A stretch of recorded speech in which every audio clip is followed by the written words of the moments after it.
गुजरात के युवा नेता और पटेल समुदाय के जवान, दमदार और अपनी ताकत मनवाने वाले हार्दिक पटेल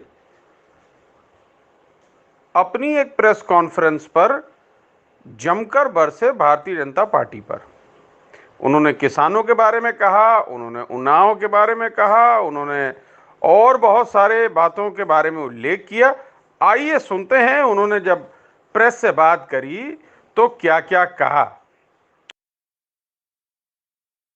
अजय टिन्नी के बेटे ने किसानों पे गाड़ी चढ़ाई, 4 किसानों की मौत हुई। उसके बाद पत्रकारों को धमकी दे रहा है, मोबाइल छीन रहा है, गाली दे रहा है। तो अजय टिन्नी के खिलाफ किस तरह की मांग कर रही है कांग्रेस? और क्या देखिए, किसी मॉल में अगर एक दुकान जलेगी तो स्वाभाविक है पूरा मॉल जलेगा। कोई ये सोचेगा कि उसकी दुकान जल रही है, मेरी नहीं। हम पहले से कहते आए कि भारतीय जनता पार्टी सिर्फ आम जनता को ही नहीं, देखिए 2-3 दिन पहले अजय टिन्नी देश के गृह राज्य मंत्री, उसने मीडिया को जिस भाषा में बोला उससे साबित हो गया कि इस देश में भारतीय जनता पार्टी किसी को छोड़ने वाली नहीं है। जो लोग उसकी वाहवाही करेंगे तब तक भारतीय जनता पार्टी को अच्छा लग रहा है।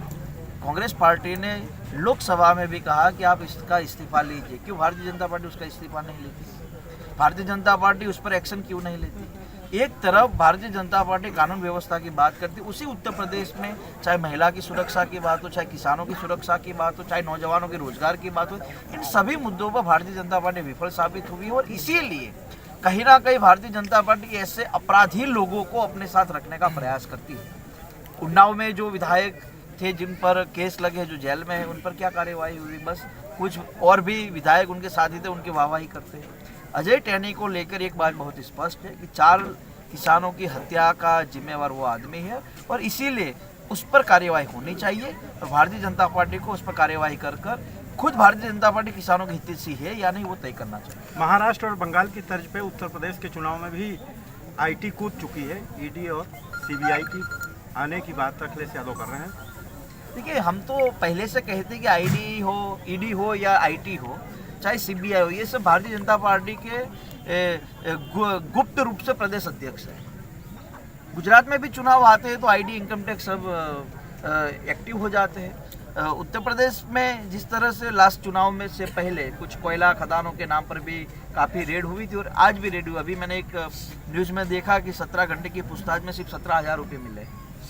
कहने की बात है कि ईडी के नाम पर आप कितने लोगों को डरा पाओगे? भारतीय जनता पार्टी सिर्फ डर की राजनीति पैदा करती है और इसीलिए हमने ये बात तय की है कि कितना भी डराए धमकाए हमें हमारी लड़ाई लड़नी है और उत्तर प्रदेश के लोगों के भविष्य के लिए कांग्रेस पार्टी लगातार संघर्ष कर रही है। अध्यक्ष जी, कांग्रेस की क्या स्थिति रहने वाली 2022 के चुनाव में? देखिए, हम लोग परिणाम क्या है कि उस पर चर्चा नहीं करते। हम लोग इस बात पर चर्चा करते कि हमने उत्तर प्रदेश के चुनावों में अपनी स्थिति पूरी तरह से मजबूत कर रखी है।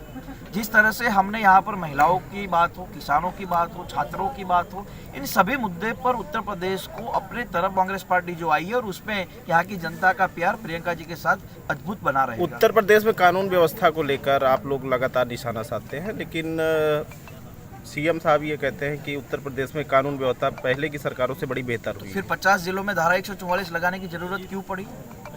अगर आपके प्रदेश में, आपके शासन में कानून व्यवस्था मजबूत है तो महिलाओं की सुरक्षा को लेकर क्यों सवाल पैदा हो रहे हैं?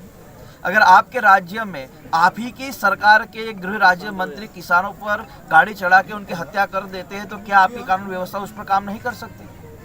देखिए, ये सब कहने की बात है और योगी आदित्यनाथ जी क्या बोलते हैं, ना उनके पास इस प्रदेश को लेकर कोई विजन है। योगी आदित्यनाथ जी के पास इस प्रदेश के नौजवानों के लेकर ना कोई प्लान है। योगी आदित्यनाथ जी के पास इस देश के और खास तौर पर इस देश के सबसे बड़े राज्य के सुखाकारी के लिए, समृद्धि के लिए कोई आयोजन ही नहीं है। आप देखिए कि यहाँ की सरकार में भी आपसी लड़ाई चल रही है। एक तरफ वो कहते हैं कि हमारा वो चेहरा है, एक तरफ कहते हैं हमारा वो नेता है, लेकिन जब फोटो आती है, जब चर्चाएं होती है, बातचीत होती है तो वो होता ही नहीं है। तो भारतीय जनता पार्टी में भी बहुत लड़ाई और कहीं ना कहीं हम गुजरात से आते हैं तो हमें भी ये न्यूज़ है कि अमित शाह भी योगी आदित्यनाथ जी को जिताने के लिए राजी नहीं है। मुख्यमंत्री का चेहरा कौन होगा? किसका? कांग्रेस का।